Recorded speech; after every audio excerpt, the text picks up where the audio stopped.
Dilawarpur ethanol కంపెనీకి కేంద్ర పర్యావరణ అనుమతులకు విరుద్ధంగా గత ప్రభుత్వం అనుమతులు ఇచ్చినట్లు ప్రభుత్వం వెల్లడించింది. కేంద్రం ఫ్యూయల్ ఇథనాల్కు అనుమతిస్తే అప్పటి మంత్రివర్గం ఇతర ఇథనాల్ ఉత్పత్తులకు అనుమతిచ్చిందని పేర్కొంది.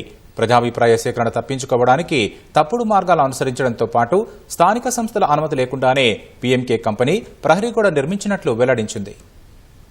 నిర్మల్ జిల్లా దిలావర్పూర్లో ఇథనాల్ కంపెనీకి వ్యతిరేకంగా స్థానికంగా ఆందోళనలు జరుగుతుండటంతో అనుమతులను ప్రభుత్వం పునఃసమీక్షిస్తోంది. కేసీఆర్ సర్కారు నిబంధనలకు విరుద్ధంగా అనుమతులిచ్చినట్లు ప్రభుత్వం చెబుతోంది. కేంద్ర ప్రభుత్వం ఫ్యూయల్ ఇథనాల్కు అనుమతిస్తే అప్పటి cabinet ethanol, extra neutral alcohol, industrial spirits, absolute alcohol వంటి అన్ని ఉత్పత్తులకు అనుమతులిచ్చినట్లు ప్రభుత్వ వర్గాలు వెల్లడించాయి. ప్రజాభిప్రాయ సేకరణ మినహాయింపు కోసం ఫ్యూయల్ ఇథనాల్ అనుమతులతో తప్పుడు మార్గాలను అనుసరించినట్లు ప్రభుత్వం చెబుతోంది. కేంద్రం ఇచ్చిన పర్యావరణ అనుమతి ప్రకారం అక్కడి స్థానిక సంస్థలు ఎన్ఓసీ తీసుకోవాల్సి ఉన్నప్పటికీ ఇథనాల్ కంపెనీ పెడుతున్న పీఎంకే డిస్టిలేషన్స్ ప్రైవేట్ లిమిటెడ్ స్థానిక అనుమతి లేకుండానే ప్రహరీ గోడ నిర్మించినట్లు ప్రభుత్వం గుర్తించింది.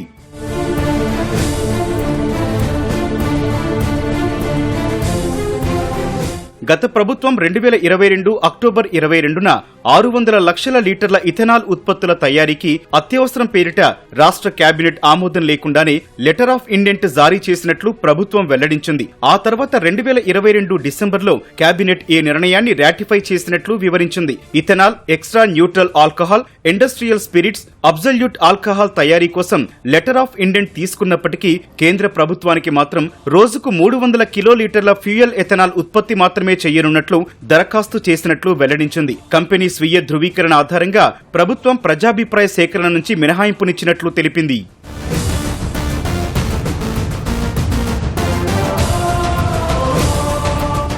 కేంద్ర పర్యావరణ శాఖ ఫ్యూయల్ ఇథనాల్ ఉత్పత్తికి మాత్రమే అనుమతిచ్చినప్పటికీ గతేడాది ఏప్రిల్ 1న మరోసారి అన్ని రకాల ఇథనాల్ ఉత్పత్తుల కోసం మరోసారి లెటర్ ఆఫ్ ఇండెంట్ ఇచ్చినట్లు ప్రభుత్వం వెల్లడించింది. ఆ లెటర్ ఆఫ్ ఇండెంట్ చూపించి గతేడాది జూన్ 7న అన్ని ఇథనాల్ ఉత్పత్తుల తయారీకి లైసెన్స్ కోసం దరఖాస్తు చేసినట్లు ప్రభుత్వం తెలిపింది. గతేడాది ఇచ్చిన లెటర్ ఆఫ్ ఇండెంట్ ఆధారంగా గతేడాది జూన్ 15న ఇరిగేషన్ శాఖ నీటి కేటాయింపులకు అనుమతిచ్చినట్లు ప్రభుత్వం తెలిపింది. 2023 జూలైలో పీసీబీ పరిశ్రమల శాఖ అనుమతులు వచ్చినట్లు ప్రభుత్వం వెల్లడించింది. గత ప్రభుత్వ హయాంలో టీఎస్ ఐపాస్ ద్వారా పీఎంకే డిస్టిలేషన్ ప్రైవేట్ లిమిటెడ్ కు అన్ని అనుమతులు జారీ చేసినట్లు ప్రభుత్వం తెలిపింది. పీఎంకే డిస్టిలేషన్స్ ప్రైవేట్ లిమిటెడ్ లో మాజీ మంత్రి తలసాని శ్రీనివాస్ యాదవ్ కుమారుడు తలసాని సాయి కిరణ్ డైరెక్టర్ గా ఉన్నట్లు గురువారం మంత్రి సీతక్క ఆరోపించారు.